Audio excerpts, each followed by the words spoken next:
Hey everyone! Welcome back to the Light and Life podcast, conversations on faith and life in downtown Colorado Springs. I'm your host, Liza Cunningham, here again with Pastor Tim. Hey, Liza. Hey.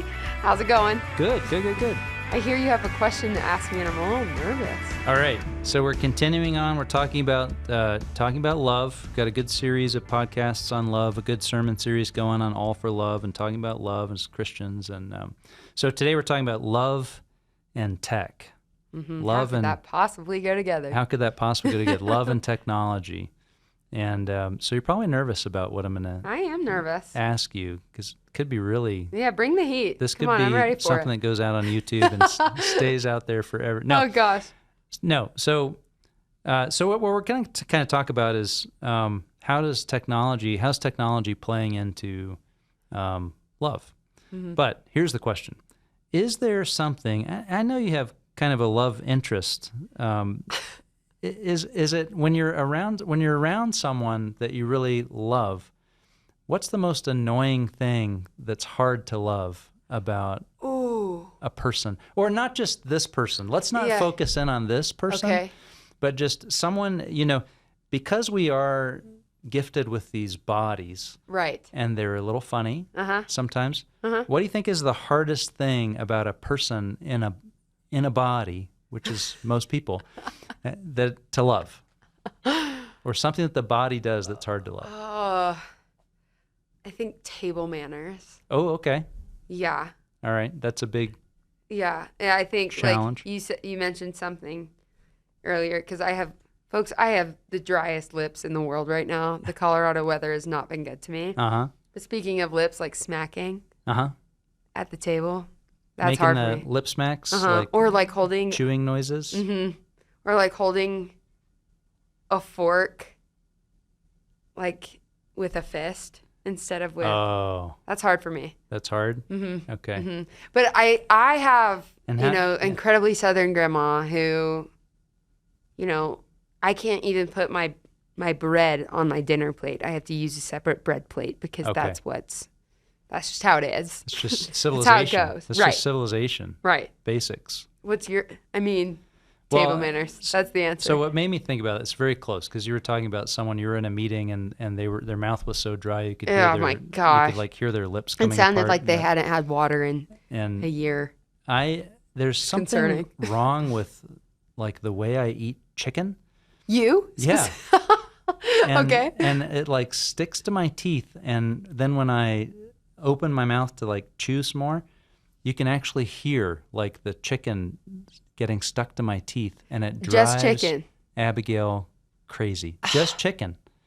I think it's because of some kind of genetic modification. I don't think it's anything that I'm doing wrong. Okay. I think this is GMO chicken, and you think it's the chicken's issue? It's the chicken's problem primarily, but it is a problem because when I eat chicken and Abigail hears like the smacking of my teeth eating the chicken, you're in trouble. Our marriage is challenged. Yes. Oh man. And it goes back to she might love you, but she doesn't like you in that moment. Like the last episode. You go back to the last episode, you learn something about this. But hey, we're staring down, at like the empty nest syndrome. You just imagine like sitting across the table from a guy who can't eat chicken without noises coming out of his teeth for the next 40 years. That's rough. So I know. I feel for her. It has to do with eating. I guess that's all around the board. That's a thing that's hard for people. That is hard. My sister always comments on how I eat chips. I for whatever reason, I curve my hand inward towards my body. Okay. And it's not like I can go hand to dip to mouth. It's like you got to scoop toward. You guys have to be on the YouTube version to see what I just did. If you're just listening, just imagine a really strange movement with your arm. It's like someone who's scared that as they get the dip and the chip toward them, chaos is gonna happen. Someone's gonna knock into me. A hawk is gonna swoop in and steal the chip. I've got a tight squirrel. grip on that thing. Yeah, because it's like I got to defend it and bring it in and make sure it gets landed. Someone's getting elbowed. Right, elbows out, boxing out. Yeah. So anyway. Yeah. So anyway.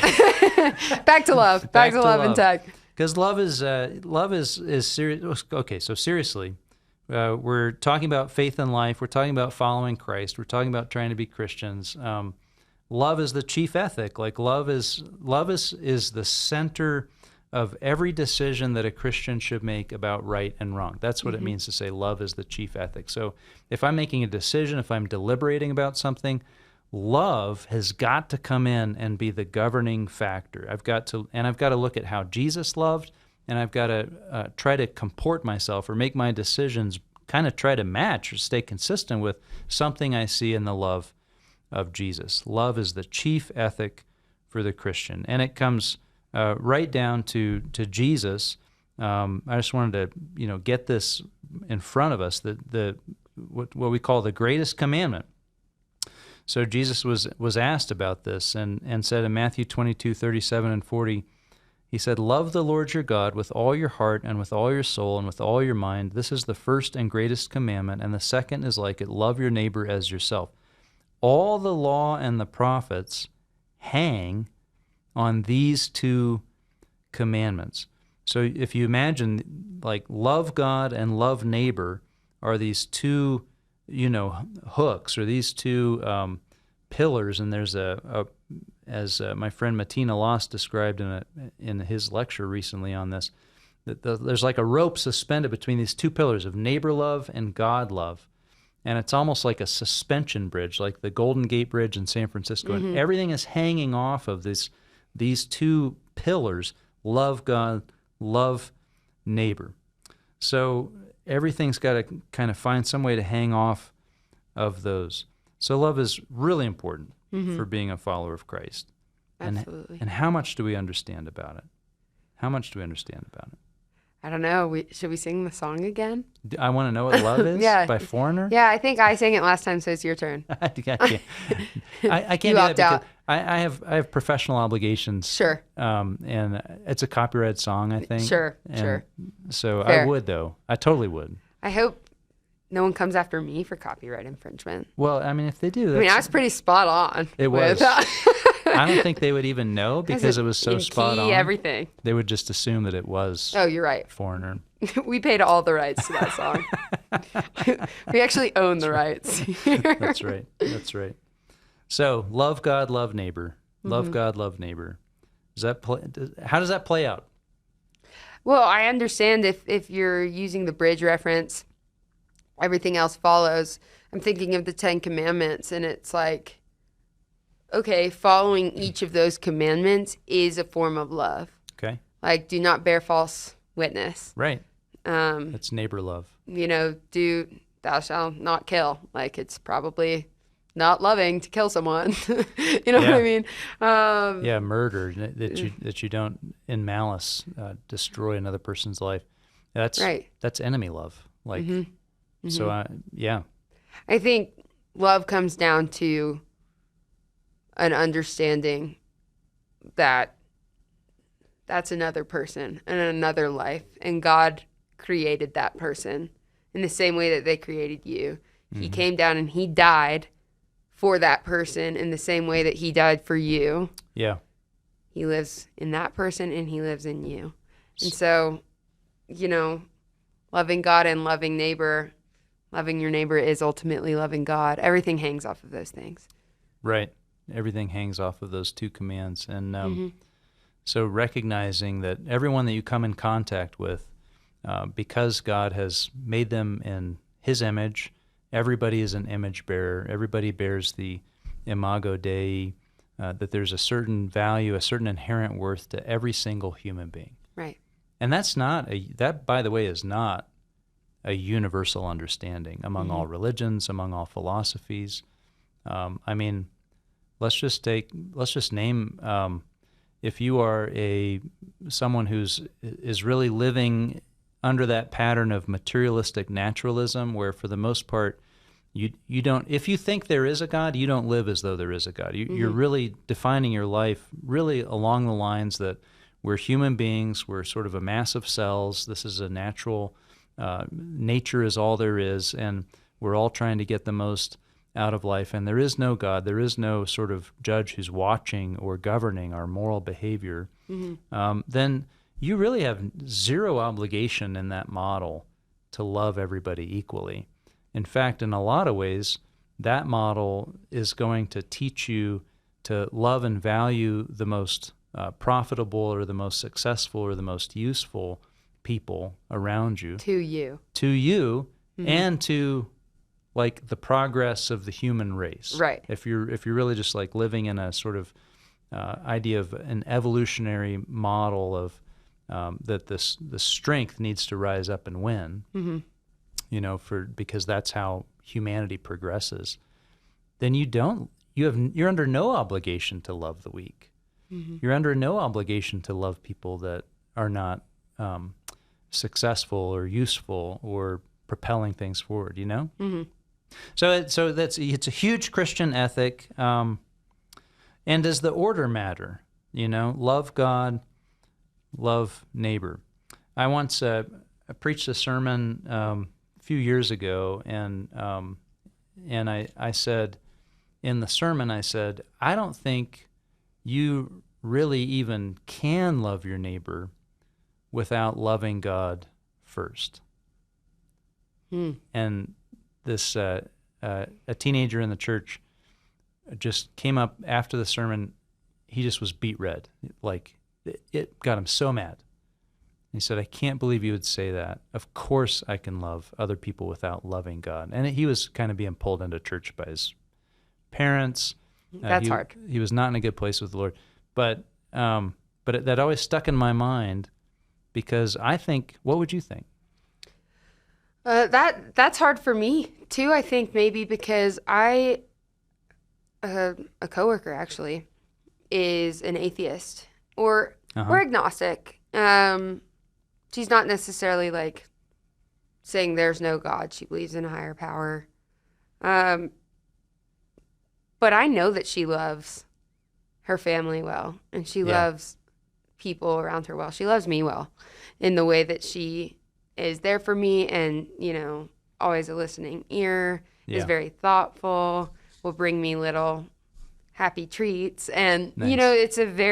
She's a very loving person. She's a very loving and kind human. And I see Jesus in her, even though she doesn't see that in herself. And so hearing that is hard, because she might not necessarily love God or claim to love God right now, but I know she loves other people. And she does it well. And she does it well. Yeah. And so, I can't answer that super well. And it's a selfless... I truly believe it is. Gift to love. Gracious. Yeah, I think so. Yeah, good. I think so. So good. It's fascinating to think about this topic. Yeah. Yeah, I think loving God makes all the difference in your motivation behind loving people. And that's what I was trying to say. And I probably could sharpen this up a little bit. No, a little bit I'm not. No, but because it's true. Like everybody, you meet the most gracious, the most loving people, and people have, and I think as you said it, it's like, I see God in you even though you don't see God in you. And that there's this image of God that we all bear.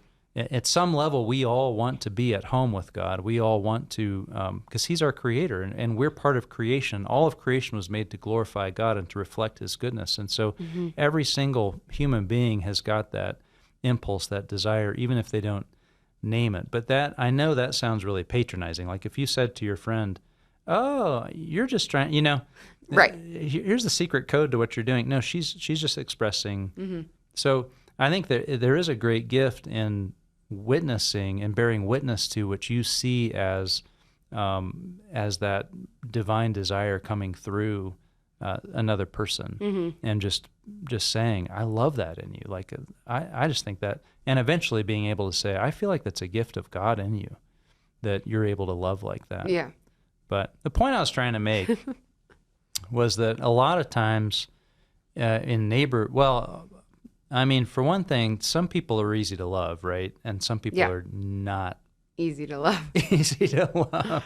And so if you're going to practice neighbor love, that includes enemy love.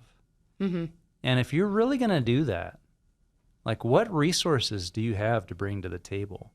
Like the vast majority of the time, we're in relationship with others, and just because of our nature, we think of it as a transaction. Like we're each watching how much we've put in to this relationship, and somewhere there's a little ticker going. There's a little counter that's going. Like, I think I'm putting a lot more into this than you are, and what's going to make up that gap. And my point was that to get out of that transactional mindset of love and to get into a genuine, selfless, gracious, self-giving love after the manner of Jesus, you need to love God first. You need to know God's love first. Is my sure, and it certainly makes it easier. Absolutely. Yeah. Absolutely. Well, anyway, more and more people are falling in love through apps. I heard that 51% of marriages this year began on dating apps. Wow. Isn't that something? Uh-huh. Yeah. That is something. and more and more of our lives are conducted, our relationships are conducted through tech, like either texting or DMing or, I know that for one of my boys, he was like, why won't this person just text me? He always Snapchats, and I'm not always going to follow that. So like I lose track of where we are in our conversation. Elon Musk has invented a Neuralink chip. Do you have it? No, what? Okay, good. Yeah. So only one person does. I was just checking if it was you, because I didn't actually get the name off the article. But yeah, let's find that person. Yeah. But the Neuralink chip, his intention is to actually take your phone and eventually be able to insert your phone, inside your own consciousness, inside your own brain. So that, and this person with the Neuralink chip, they can already move a mouse just with thinking. Like they can move the mouse on the screen just with thinking. So there's a screen in front of them, and they just... It's not the movement of their eyes or nothing. It's the brain waves. So that's pretty crazy. That's insane. We're not experts. Liza's not an expert. I'm not an expert. But we are more and more impacted through tech. We are more and more using using tech in our relationships. So it's worth talking about. How do you think? How do you look at it? Like in your life? Yeah. How important is the phone? Is tech to relationships? So, I am going to have a viewpoint that's very different than I think most of our listenership. And I'm going to sound incredibly Gen Z, like more Gen Z than you've ever heard. I'm ready. I think tech was originally so that people who were far away could stay connected. And I find that to be an incredibly beautiful thing. I find it very useful as someone who lives in Colorado with a family back in Tennessee to, just even on social media, see pictures of my little nephew and know what my sisters are up to on a day-to-day basis. My little sister texted me just checking in today. And, without technology, I wouldn't be able to do that. And so, we've had conversations about social in the past on this podcast, about social media, but there's ways for it to connect in its goodness, in that, I can stay in contact with people that wouldn't necessarily be in my direct circle of influence 100%. In my day-to-day. Right. But I think it keeps us apart in a way because it's the, like my Instagram is like the beautified version of my life. Okay. There's not the tears and the stress and the anxiety and the anger. And that's the weird not portrayed. Chicken sounds. And the weird chicken sounds. Right. The weird, way that I eat my chips. Right. None of that is on display in social, and I think it keeps us apart because there's a sense of false reality. And it starts to bring in comparison and all the things. Like, this is not news to us, but I do think originally it has given us the ability to connect. And I know at work. Like for me, it's crucial to have a phone and be able to connect with my clients and the people that I interact with on a day-to-day basis, because a lot of what I do is personal. And what matters to me is having conversations. And when, I can't be there in person, a phone conversation or a text conversation matters, and it holds a lot of weight for me. Yeah. So a lot of people might disagree. Right. With that. Well, I mean, even if you do disagree, you're still using it. Like, I don't know anybody who doesn't use it, right? Uh-huh. So, but did you watch, what was the movie about how Facebook was made? Oh. The Social Dilemma.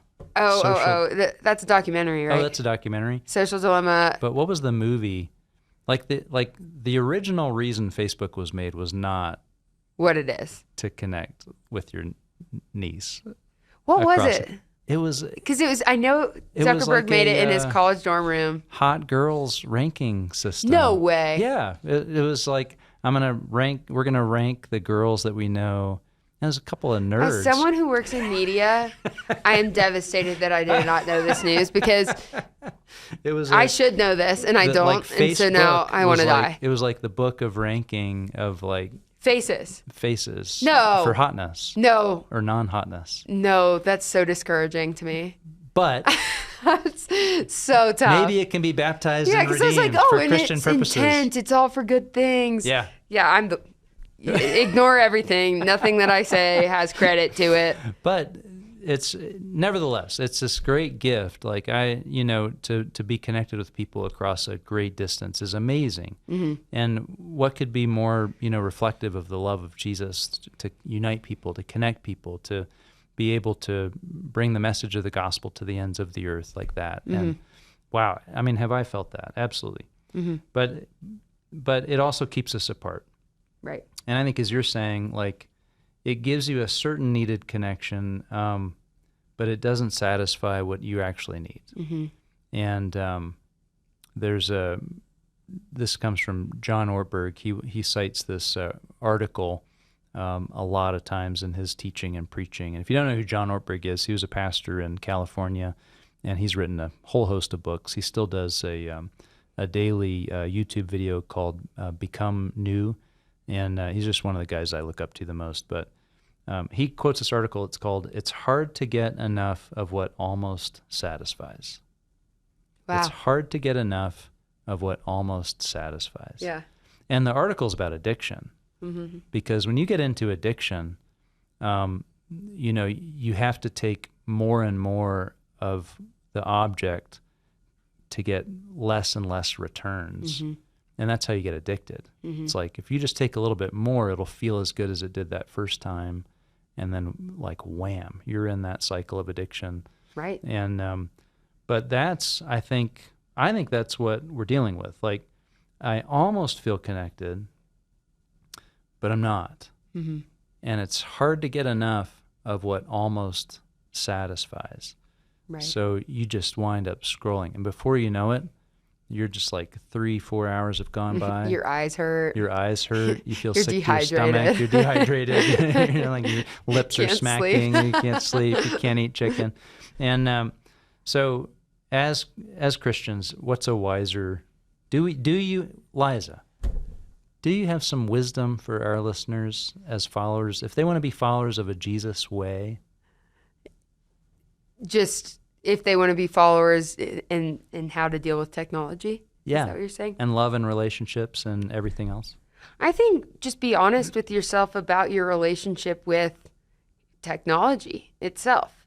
Because there have definitely been times where, in my anxiety, and I think we all know I'm an incredibly extroverted human, when I'm feeling very introverted, which is when I'm off,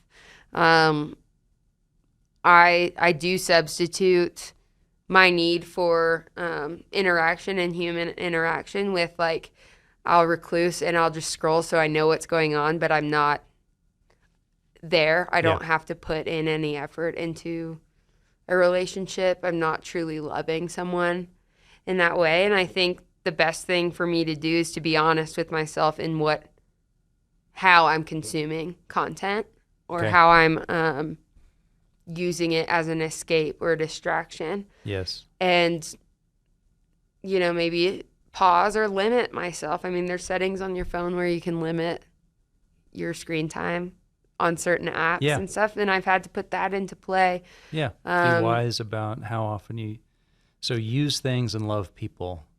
Mm-hmm. And I think like dating apps, for example, I've heard incredible success stories from dating apps, but they might start from technology, but ultimately they have to blossom into an in-person, real, tangible connection. That's it. And it can't stay. It can't stay online. It can't stay in technology. I think it can be used as a bridge for the in-between. There you go. But it could break some ice. It could break ice. It could create a platform for actually meeting. Mm-hmm.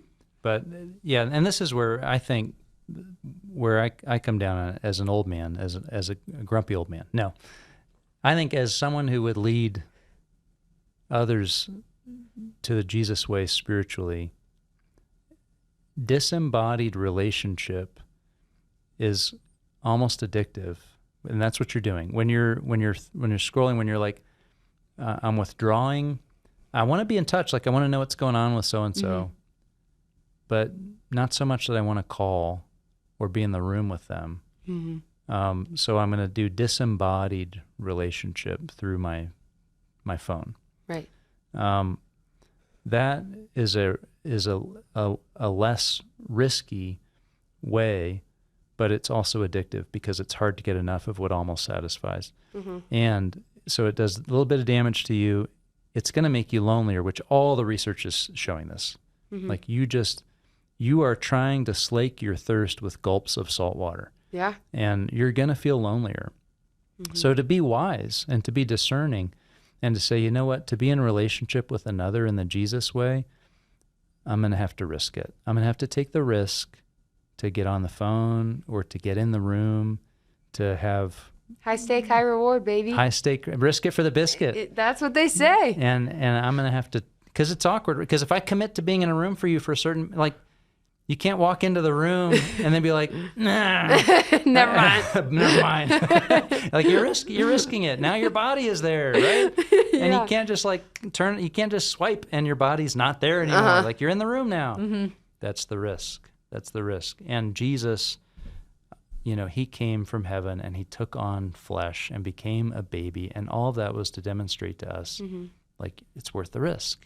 It's worth the risk. So I think a big way to kind of end this episode is to say that love isn't always actions or words or speech, but truth. And there's actually a verse for that. Yeah, you want to read that? Dear children, let us not love with words or speech, but with actions and in truth. And that's 1 John chapter 3, verse 18. And, that's what we've been saying these past 2 episodes is there's a lot of facets to love, but being present physically certainly matters. Yeah, I think it's hard to live that verse, to pursue that verse in the Jesus way and do that without being present physically, eventually. Mm-hmm. Yeah. Well, that about wraps up our time. Thanks for listening, everyone. And if you're enjoying these conversations on faith and life, please leave us a review so that more people can find this podcast. And we'd love for you to join with us in the conversation. So if there's a topic that you'd like us to discuss, as always, please send an email to podcast@firstprescos.org. And if you're watching the video version on YouTube, please leave a comment below. And we'll look forward to seeing you in the next episode when we discuss love on the cross. That's it. Easter's coming. Happy Easter. And so we're going to talk about all the way to the cross. And thanks for listening, everybody. Thanks, Liza. We'll be with you guys in 2 weeks. See you guys.